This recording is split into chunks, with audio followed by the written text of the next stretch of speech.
Estimados estudiantes de la asignatura Administración y Organización Empresarial de Tecnologías de la Información de Universidad Estatal de Milagros, sean bienvenidos a esta nuestra tercera semana de clases. Les saluda vuestro profesor Richard Ramírez Normaliza. Para hoy, recordarles que tenemos planteado en este momento sincrónico un pequeño repaso de la sesión de la semana anterior, ¿sí? Y luego veremos los contenidos programados para esta semana. Recordarles también que la evaluación está planteada para inmediatamente terminada la clase de hoy. Ustedes deben conectarse al entorno virtual de aprendizaje y poder realizar su primera evaluación.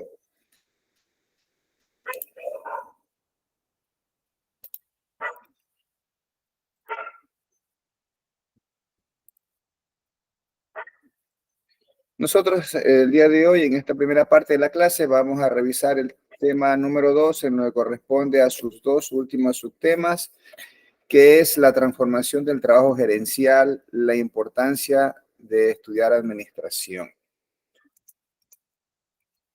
Entonces acá, ¿por qué son importantes los gerentes? Pregunta generada todo el curso. Si alguien tiene alguna idea, por favor, activa su micrófono. Bueno, los gerentes son importantes porque ellos son, en esencia, los que dan el norte al resto de personal no gerencial. Sí, en esencia son quienes hacen la actividad de instruir a este personal no gerencial. ¿En qué forma? En decirle qué hacer y cómo hacerlo para alcanzar los objetivos de la institución o de la organización.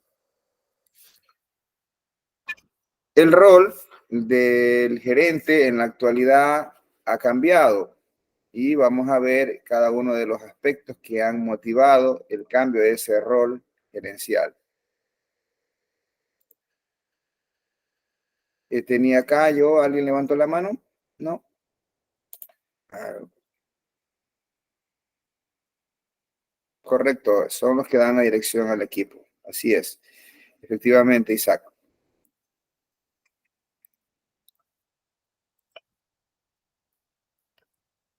Entonces ya acá hay ciertos factores y que tienen un impacto, han venido a transformar el rol del gerente.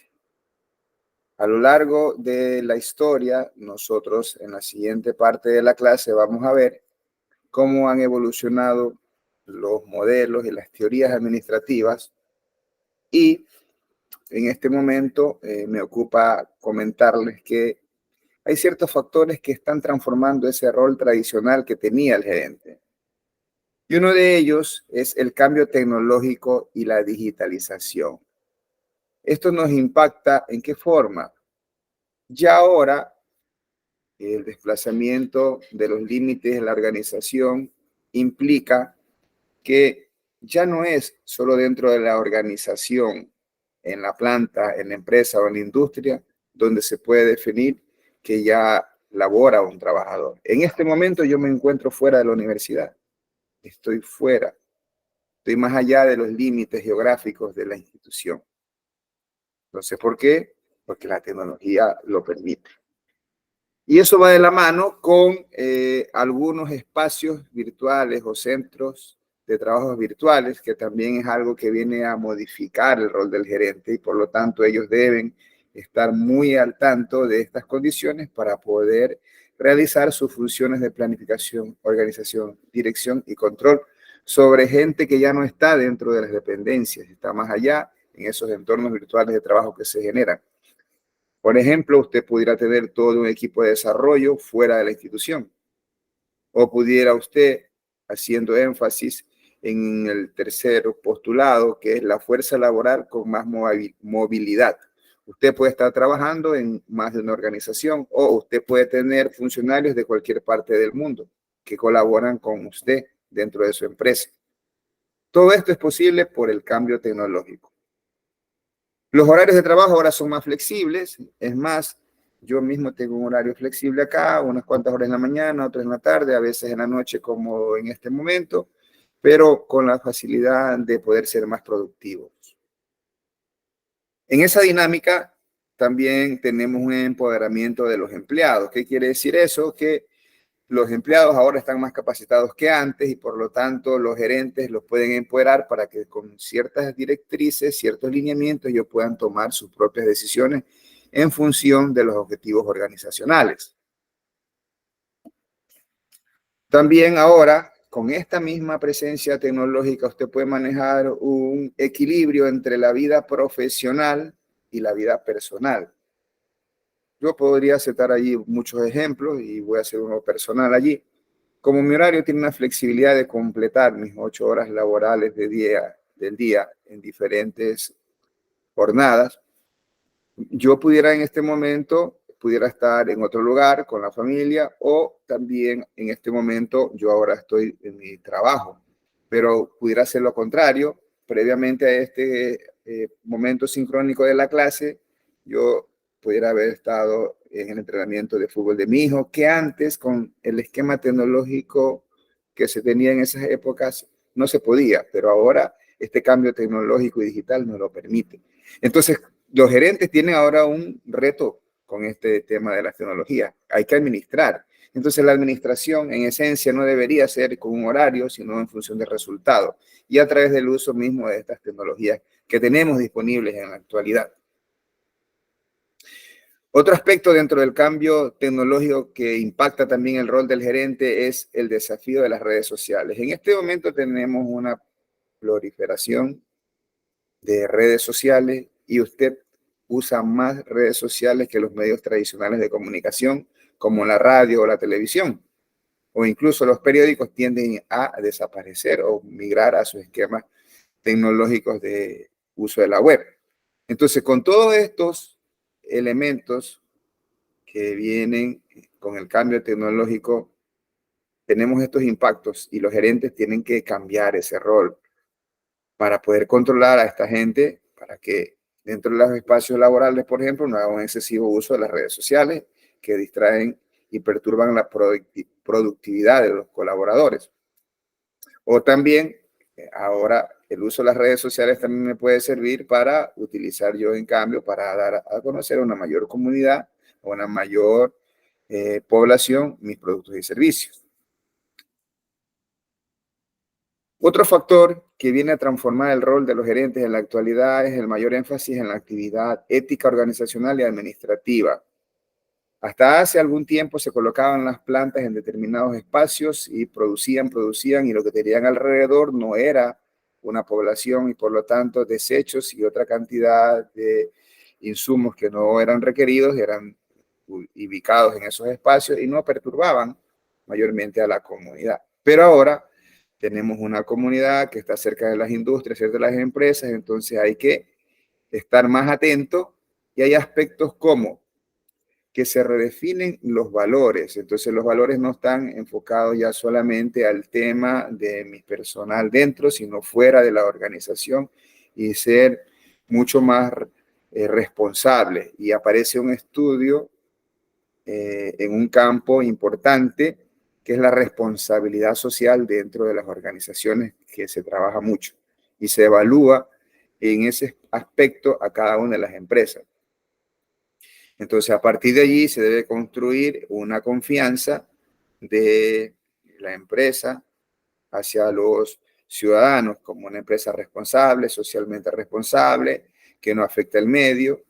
Y también viene la situación con la sustentabilidad de la permanencia en el mercado, de que lo que hagan sea sustentable sin afectar el ambiente y pueda tener una permanencia a largo plazo. Ahora ya hay más competitividad y la competitividad tiene los siguientes elementos específicos en el impacto del rol del gerente. El uno es el servicio al cliente. Ahora usted tiene que concentrarse mayormente en atender y satisfacer al cliente. ¿Y por qué? Por algo que vamos a ver ya en la siguiente presentación, que corresponde al apartado de que ahora usted tiene más empresas que dan servicios que productos. ¿Qué más? El tema de la innovación. La innovación con la inversión de tecnología en cada uno de los procesos productivos de la organización, así como de dar más productos y servicios diferenciados, es lo que viene a que les dé una permanencia en el mercado a las empresas, aquellas que manejan una innovación constante. Y conceptualicemos que la innovación no es solamente dar un producto con prestaciones diferentes que los demás. Eso es innovación al producto. Usted también puede tener una innovación al proceso productivo como tal, reduciendo los tiempos en cada fase o haciéndolo en menos pasos, o también innovar todo el modelo de gestión de la empresa. Dentro de la competitividad también tenemos este impacto específico que es la globalización. Ya ahora usted no puede pensar en que su producto y su servicio es solamente para su provincia o quizá para su país. Con la globalización, el mercado es el mundo. Usted puede poner sus productos y servicios a cualquier parte del mundo. Asimismo, la globalización tiene unos aspectos negativos que los vamos a ver más adelante. La eficiencia y la productividad es la razón de ser en la actualidad de las organizaciones porque existe mucha competencia. Hay muchos proveedores que quieren hacer lo mismo que está haciendo usted y por lo tanto tiene que ser eficiente y productivo. Un factor grande también tenemos es las amenazas y la seguridad. Bueno, el tema de la seguridad física acá en nuestro país se torna algo crítico y cómo ahora el rol del gerente pudiera cambiar en este momento. Ya ahora un restaurante debe tener otras condiciones que antes no había necesidad de tenerlas. Entonces, ahora tiene que administrar el riesgo, tanto el riesgo físico como el riesgo tecnológico asociado a los servicios que pudieran usar sistemas informáticos. Y también lo que tiene que ver con la incertidumbre acerca de las fuentes futuras de energía y los precios asociados a esto. Recordemos que hay unas energías que son renovables y otras no. Los insumos que usted pudiera estar consumiendo para producir un producto también pueden ser perecibles o pueden ser extinguibles y por lo tanto hay que tener una conciencia de ello. Entonces hay que reestructurar ahora el centro de trabajo, sobre todo en estos esquemas actuales cuando tenemos amenazas físicas, sobre todo en nuestras ciudades acá en el Ecuador. Y uno de los problemas asociados como amenazas dentro de los factores que afectan el rol de los gerentes con respecto a la globalización es que ahora en alguna parte del mundo alguien pudiera estar produciendo un producto de una manera más barata que usted y ese producto pudiera llegar al mercado acá y por lo tanto dejarlo fuera usted. Esos son los factores negativos de la globalización. Los empleados ahora debemos tenerle un mayor control al tema de la asistencia. Y si hablamos de espacios virtuales, es otra forma de controlar el rendimiento de los empleados. Más no por horario, sino por tarea y por indicadores tangibles. La incertidumbre respecto al clima económico también es una seria amenaza para las empresas nuestras. Ahora mismo las empresas están un poco contraídas en nuestro país en querer hacer inversiones, contratar nuevo personal. No se sabe quién va a ser el nuevo presidente ni qué norte en lo económico va a tomar. Entonces, esa incertidumbre viene a modificar el rol de los gerentes en la actualidad. Y con todos estos elementos, ya no es el tradicional gerente que tenía las opciones claras que debía aplicar para lograr la estabilidad y rentabilidad en su organización. Viene a transformarse este rol del gerente. ¿Por qué es importante la labor del gerente? Primero, por enfocarse en el tema de los clientes. Las empresas, como anticipé, mayormente ahora ofrecen servicios. Piense usted, Microsoft, ¿qué me ofrece? Servicio. ¿Sí? Facebook, ¿qué me ofrece? Servicio. ¿Qué estamos utilizando para esta conectividad? Internet. ¿Qué es eso? Un servicio. Entonces, cada vez más son las empresas que dan servicio. Entonces, se requiere empleados que sean muy amables, que sean muy atentos para retener a esos clientes o conseguir o atraer más clientes. El tema de las redes sociales acapara la atención de los trabajadores. Entonces, son millones los que usan estas plataformas, como Facebook, Twitter, ya no es Twitter, ahora es X, YouTube y LinkedIn. Entonces, estas comunidades son bien numerosas y son el espacio ideal para que los gerentes aprovechen para compartir sus ideas, dar información acerca de sus productos y sus servicios, o incluso ya ahora manejar mensajes personales o a grupos de personas específicos que pueden atender y comprar sus productos y servicios. Entonces, hay que gestionar, hay que trabajar con las redes sociales y también controlar eso, porque el uso exagerado en tiempos de labores de los funcionarios pudiera mermar la productividad.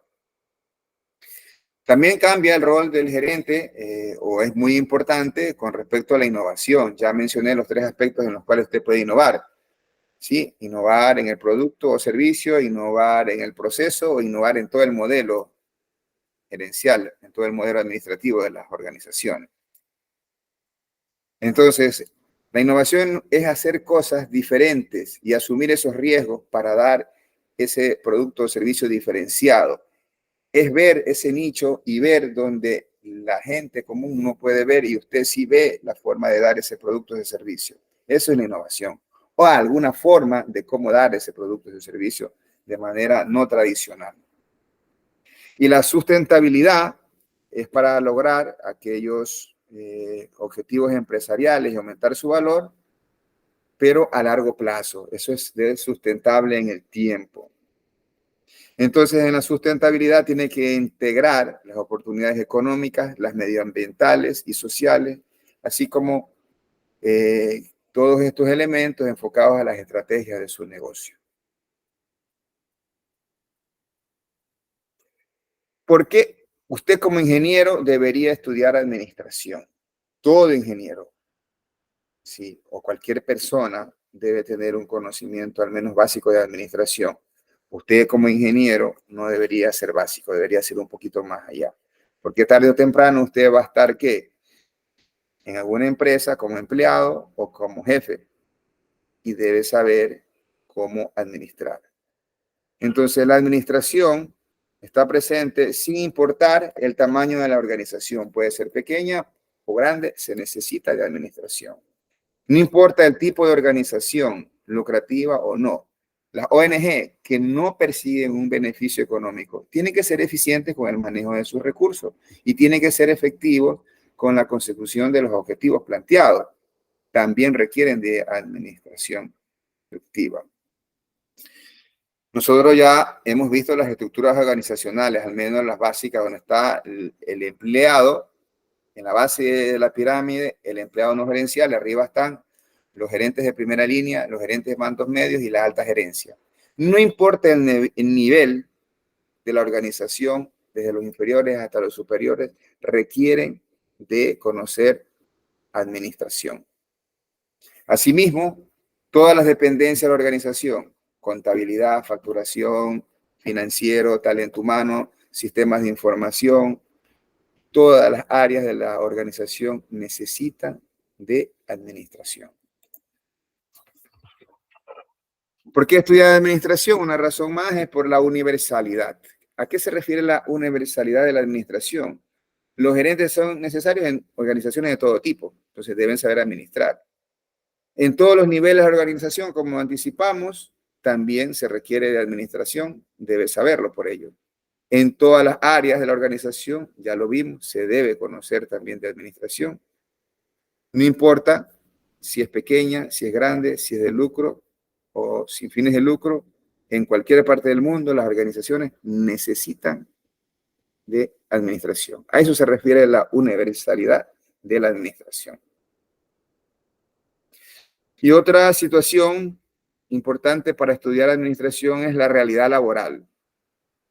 Todos los empleados en algún momento van a estar como gerentes o si no son gerentes van a ser manejados por gerentes y por lo tanto deben conocer esos protocolos de cómo se planifica, organiza, se dirige y se controla, que son las funciones de la administración.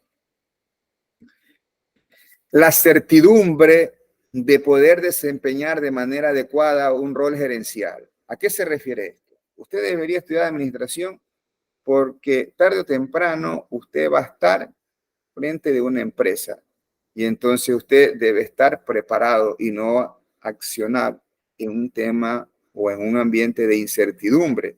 Y usted, si está preparado porque estudió administración, va a poder afrontar grandes desafíos.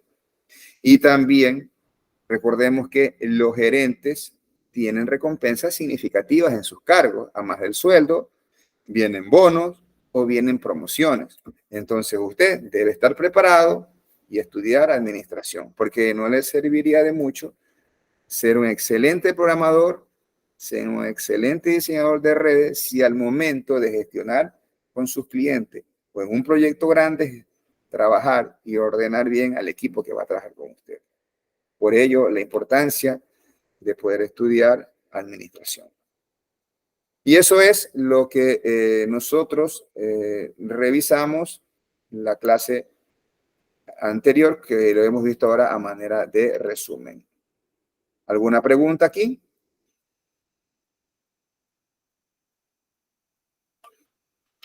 No, entonces procedemos.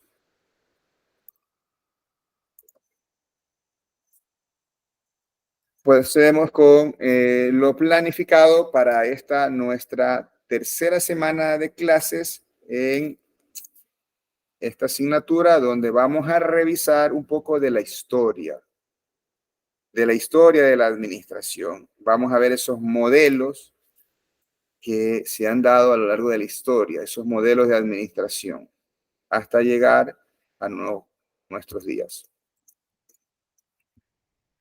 Entonces yo le hago una pregunta. ¿Qué se entiende por modelo?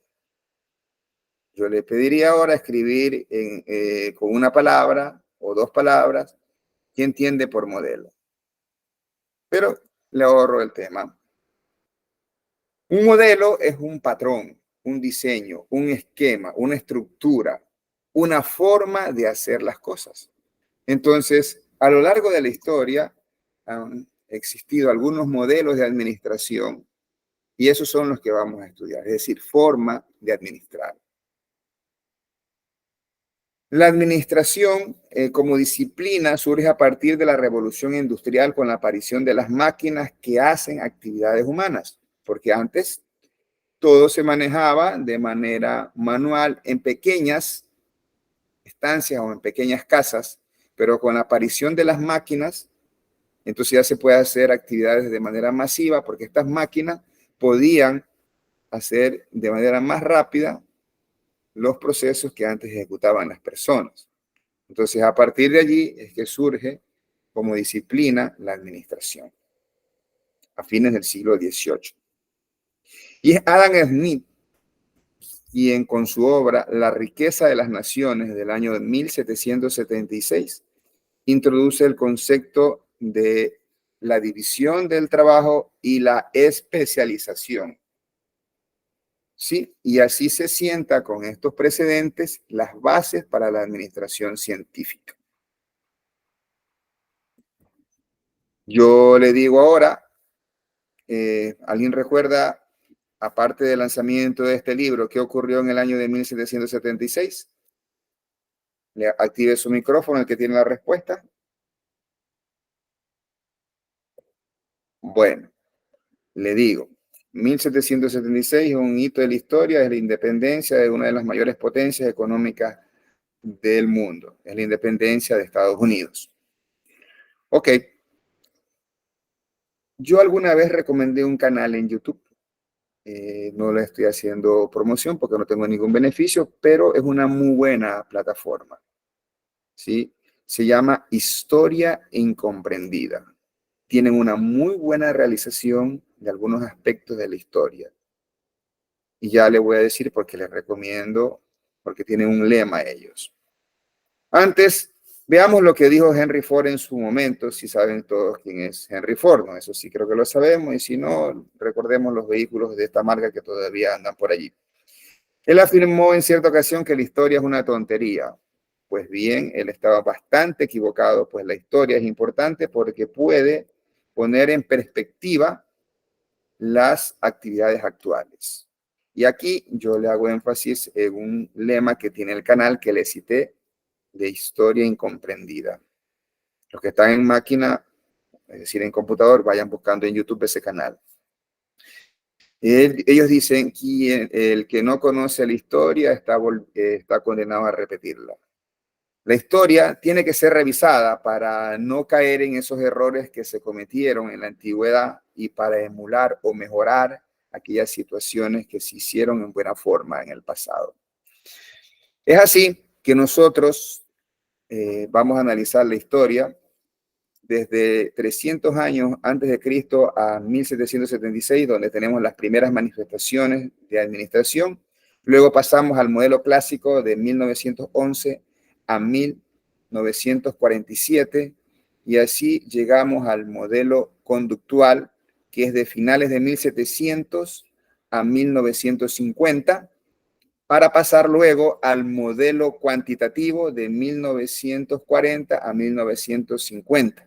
Y por último tenemos la época actual, que se define desde el año 1960 hasta nuestros días, es decir, hasta nuestra época. Tal vez usted va a ver un pequeño traslape allí, pero hay momentos o hitos específicos que marcan estos pasajes de la historia de la administración y que los vamos a ver a continuación. Las primeras manifestaciones de administración. 3000 años antes de Cristo a 1776. Si usted revisa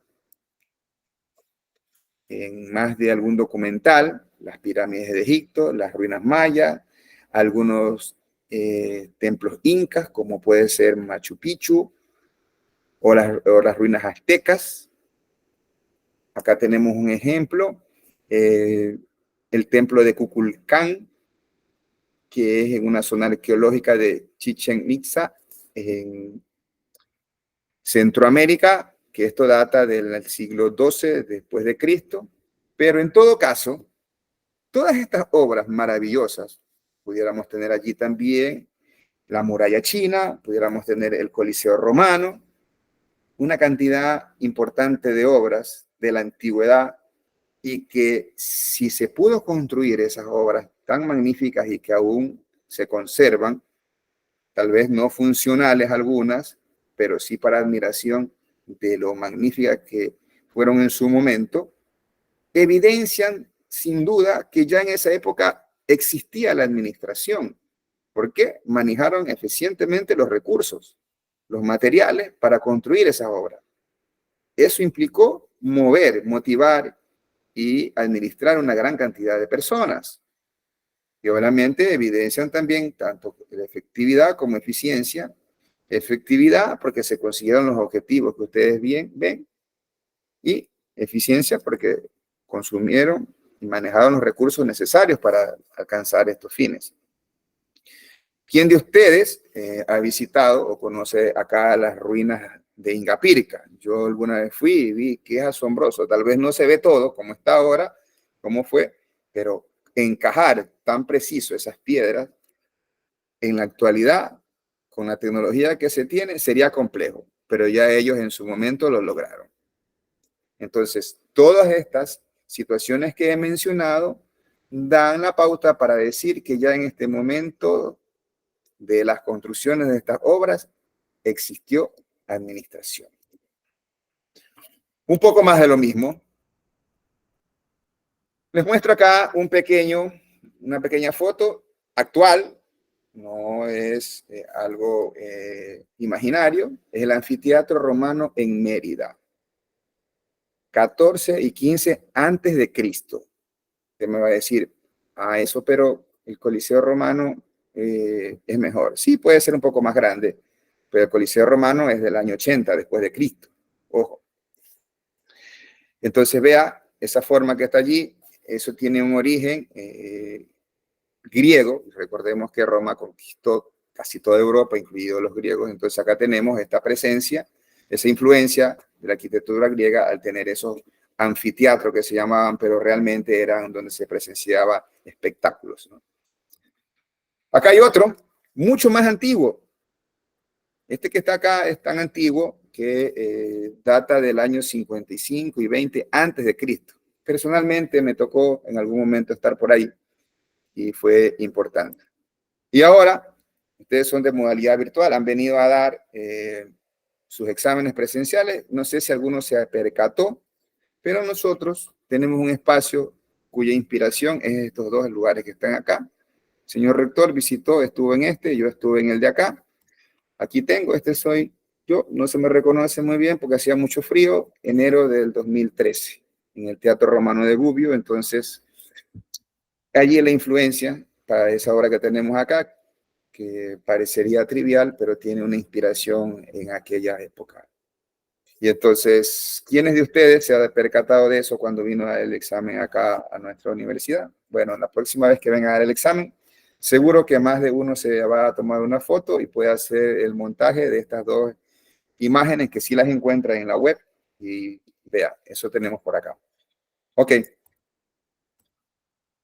Avancemos en la historia y llegamos al modelo clásico del 1911 a 1947, donde Henry Fayol, padre de la teoría clásica de la administración, desarrolla los principios generales de la administración y en esa época él pone las siguientes funciones: planificación, organización, dirección, coordinación y control.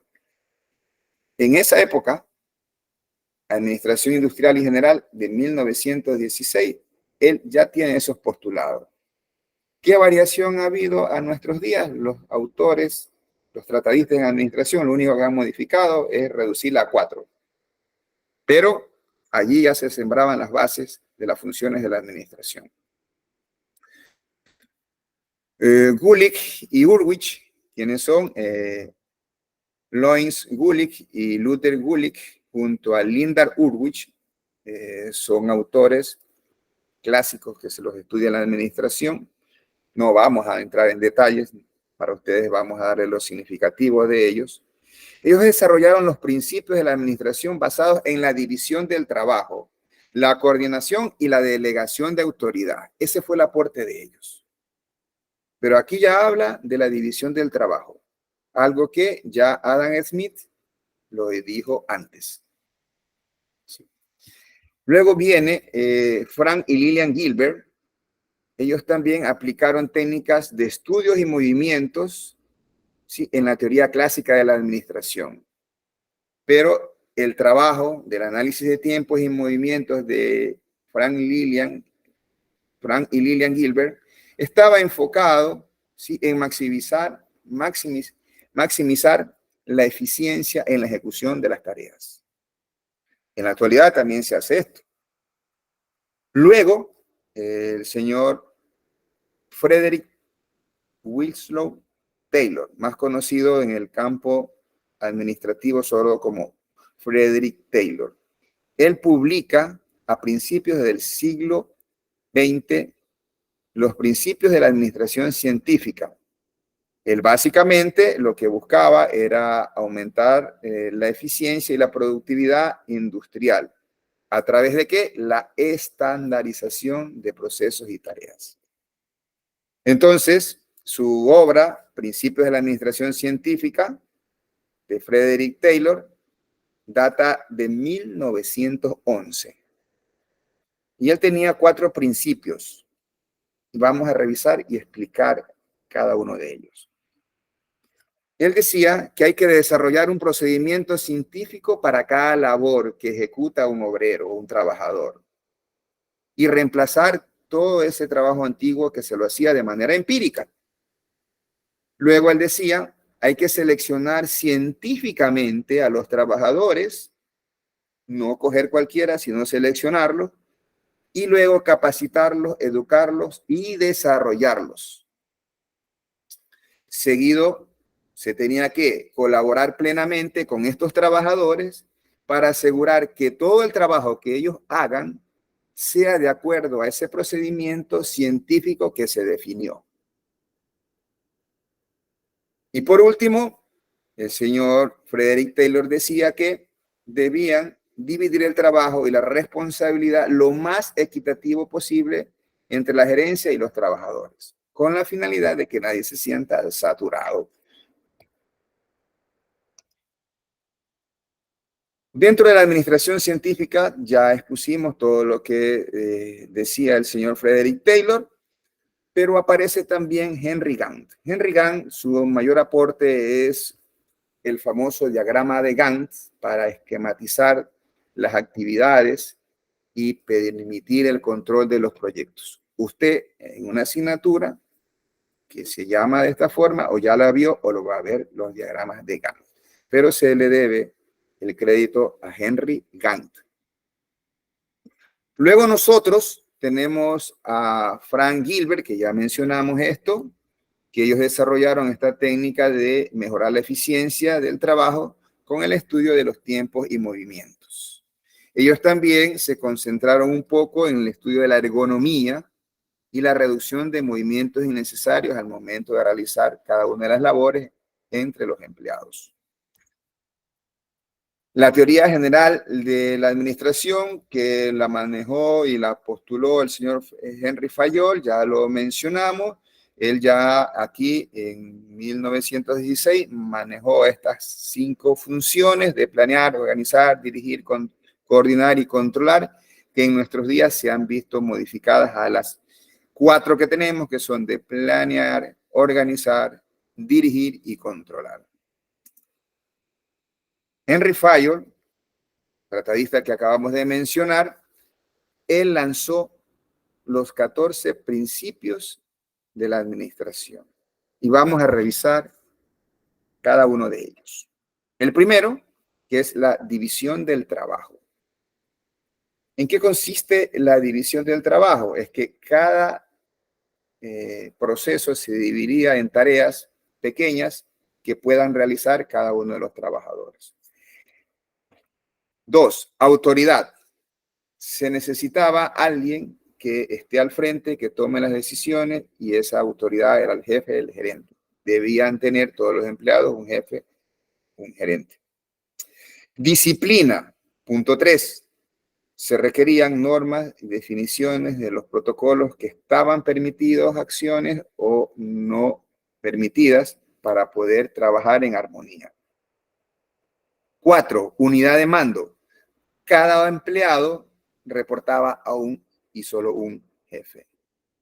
Unidad de dirección significa que el curso que debía tomar la toma de decisiones iba en un solo sentido. Este gerente reporta a este gerente y este a la gerente general, que alinea todos los objetivos de la organización. Todos caminaban en un mismo sentido. 6. Subordinación de los intereses individuales al interés general. Los intereses que cada individuo como trabajador podía tener quedaban de lado, puesto que se debían tomar como suyos los intereses organizacionales y de los del equipo para alcanzar lo que pretendía la organización. 7. La remuneración. A igual trabajo, igual remuneración es algo muy importante y que aún en nuestros días se practica. Era importante tener una remuneración adecuada al trabajo desempeñado en cada uno de los empleados. La centralización, en el punto 8, se refería a que la toma de decisiones críticas iban a la cabeza o a los gerentes para que tomen las decisiones. La jerarquía, en el punto 9, se refiere a tener una estructura organizacional formal y definida para que cada quien sepa en qué parte de la organización jerárquicamente se encontraba. El orden se refiere a la predisposición del equipo, de los materiales para realizar el proceso productivo, acompañado de un buen proceso de limpieza para tener ese orden requerido para el proceso productivo, ya sea de un bien o un servicio. La equidad, como punto 11, se refería a la distribución equitativa de la carga laboral a cada funcionario, de manera que no se sature y que no existan algunos que estén holgados. 12. La estabilidad de los puestos de trabajo. La rotación no es buena dentro de las organizaciones, por lo tanto, el señor Henry Fayol manifestó que al empleado tenía que dársele una tranquilidad de estabilidad laboral en su puesto, porque de esta manera él era más productivo. 13. La iniciativa se refería a que sencillamente hay que dar libertad a los empleados que puedan sugerir opciones de mejora a los procesos y a los productos o servicios, puesto que ellos son los que están en la operación y ellos son los que están en contacto con los clientes. La mayoría de los procesos de innovación surgen de las iniciativas dentro de los empleados mismos. 14. Espíritu de grupo. No se podía trabajar sin estar integrado a los equipos y por lo tanto se debe fomentar a que se trabaje en equipos para que de esta manera sean más productivos los empleados. Entonces, básicamente eso es lo que definió él en el año de 1916. Pregunto, y yo le digo acá, y dejo de compartir en este momento, ¿alguno de ustedes me puede decir cuál de esos principios que acabamos de ver no está vigente en la actualidad? Le comparto para que vea y ahí te diga, no, y me dice, yo creo que este no me parece. Y ya. O un aporte en esta parte de la clase. Allí lo tiene. 15 segundos para decidirse.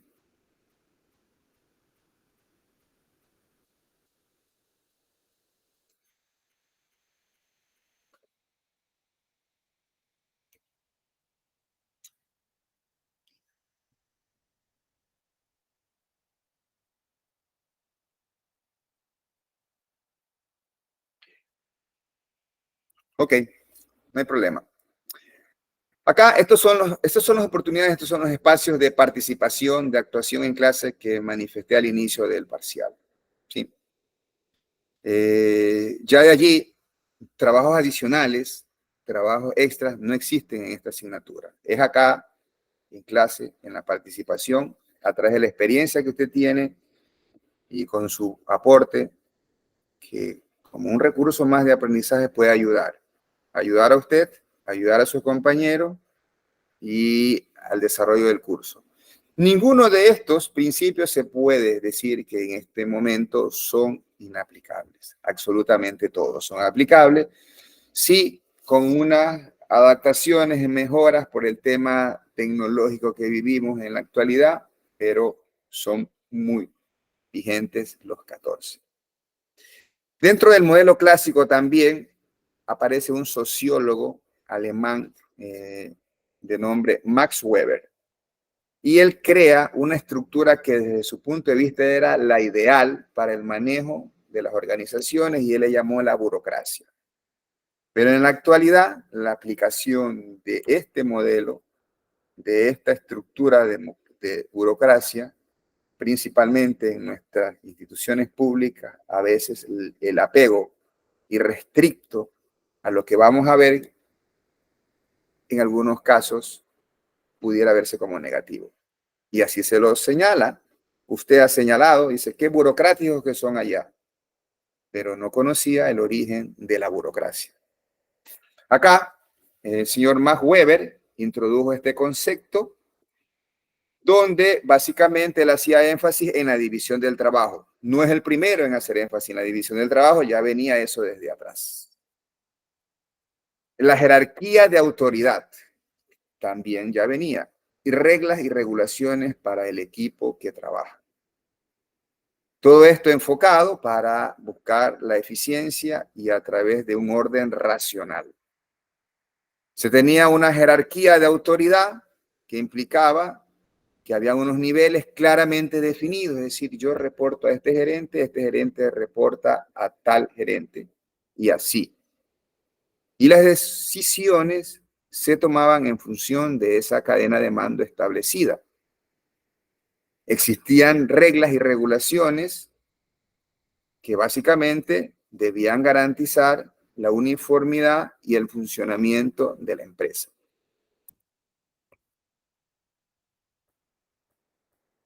Ya un poco más en detalle, la burocracia debe contemplar lo siguiente: división del trabajo. Los trabajos se dividen en tareas simples, rutinarias y bien definidas para que las personas las puedan ejecutar. La burocracia contempla jerarquía de autoridad.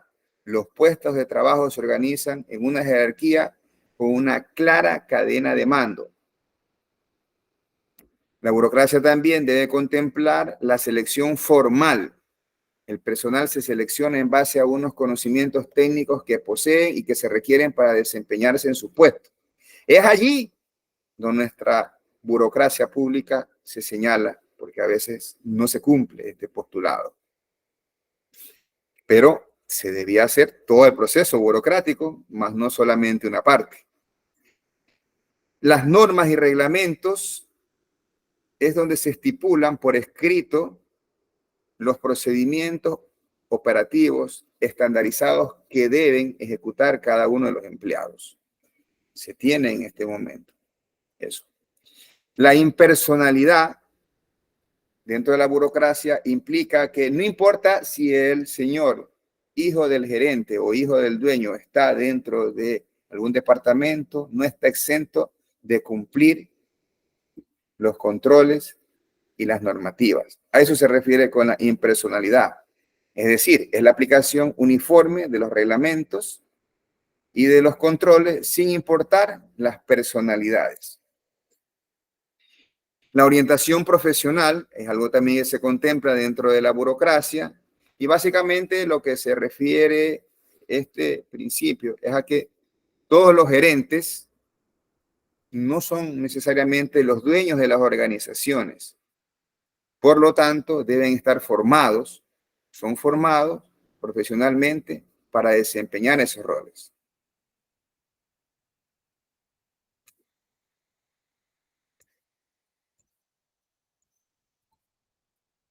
Avanzando así, llegamos al modelo conductual, que es de finales de 1700 a 1950, donde acá en este modelo conductual, el estudio estaba concentrado en el desempeño, en el comportamiento, en las acciones que las personas ejecutaban en su puesto de trabajo. Y a esto es lo que se conoce con el nombre de comportamiento organizacional, el estudio de las acciones de las personas en sus puestos de trabajo. Entonces, la tarea de los gerentes actuales al manejar el personal es de motivar, dirigir, crear confianza, impulsar el trabajo en equipo y manejar estos conflictos. Pero para ello debe evaluar y debe revisar ese comportamiento, esa actuación de las personas en su puesto de trabajo.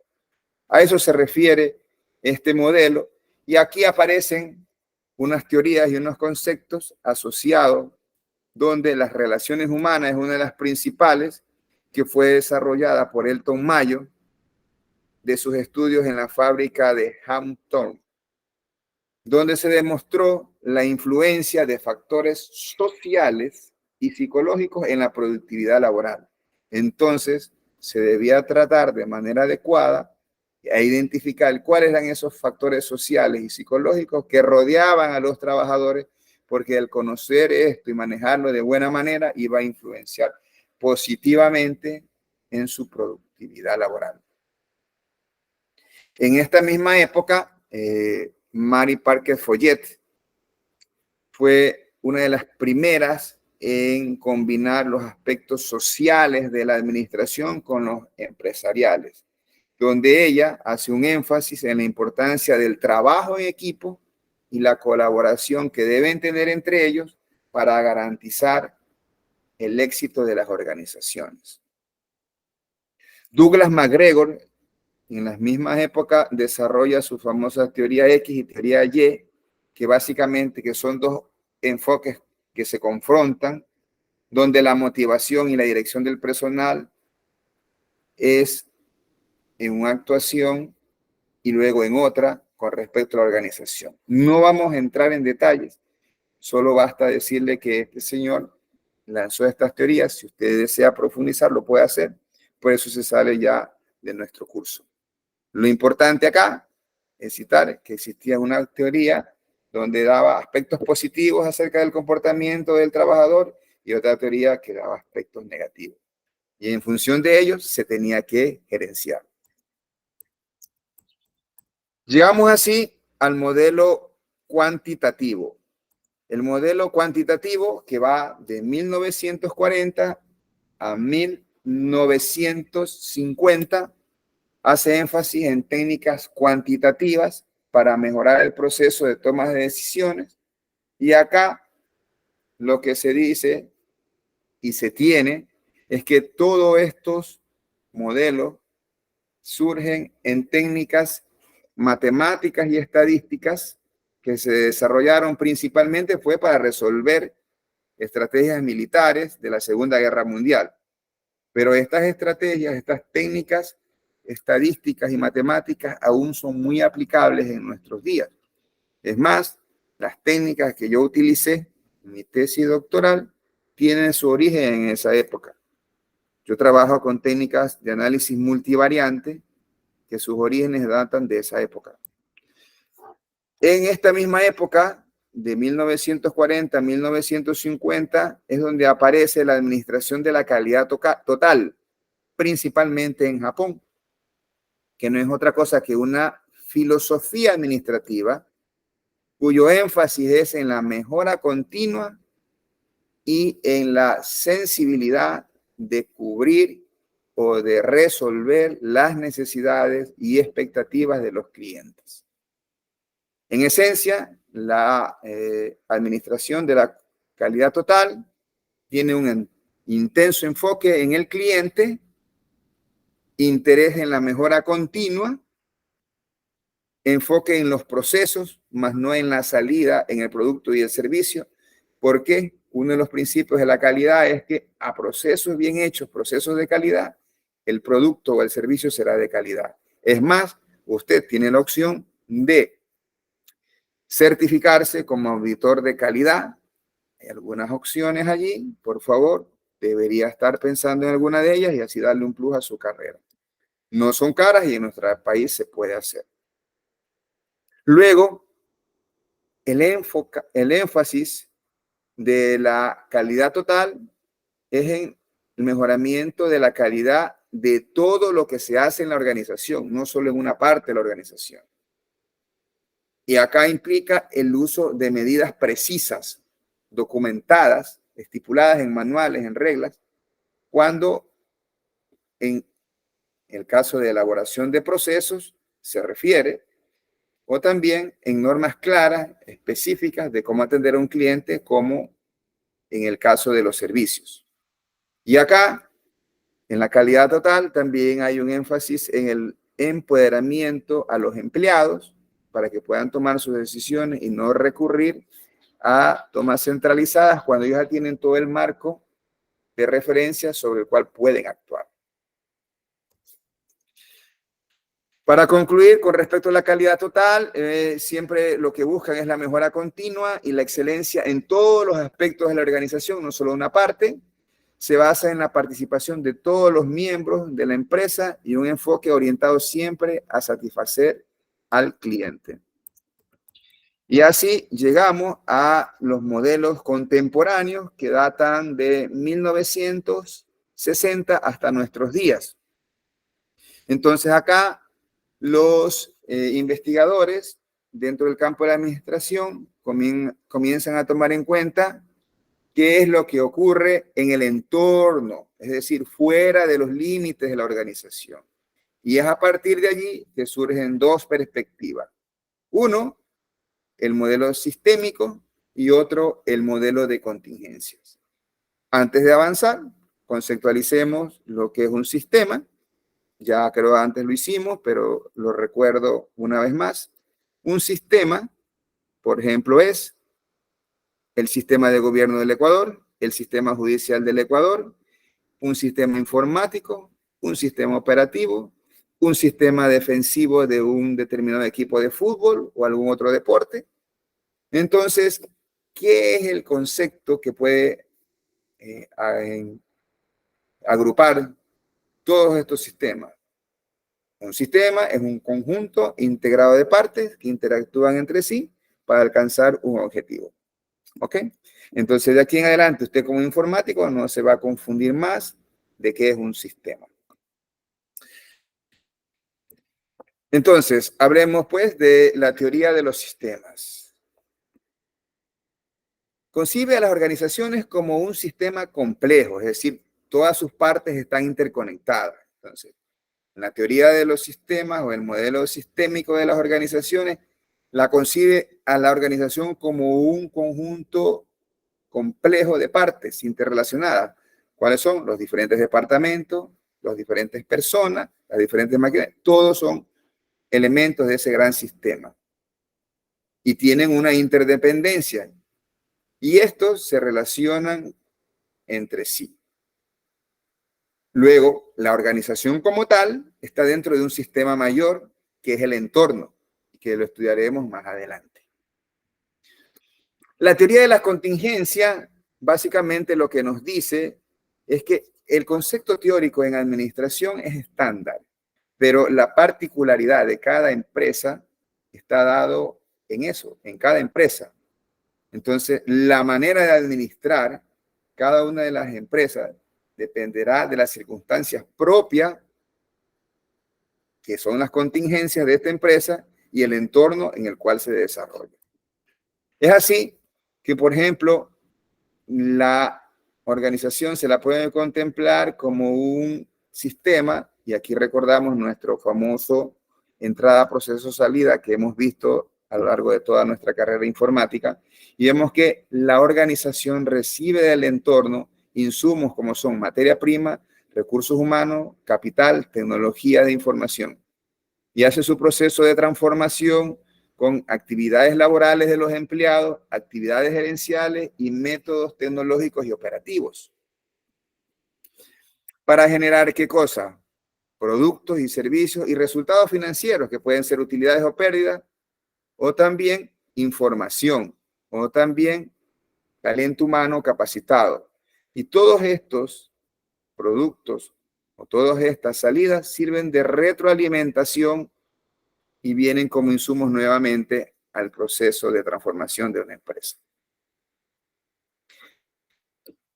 En el modelo de las contingencias, lo que se persigue es reconocer las diferencias que existen entre organizaciones. De una universidad a otra, yo ayudo, colaboro con ciertas consultas que me hacen ciertas universidades y cada una tiene condiciones diferentes. Entonces, yo me puedo conocer todas las reglas, pero ya la adaptación y la personalización a cada tipo, porque incluso hay tipos, hay públicas, hay privadas, depende de propias condiciones. Entonces, cada una de ellas enfrentan situaciones. Esas situaciones son las contingencias distintas, por eso se llama el modelo de contingencia, y requieren formas de administrar específicas.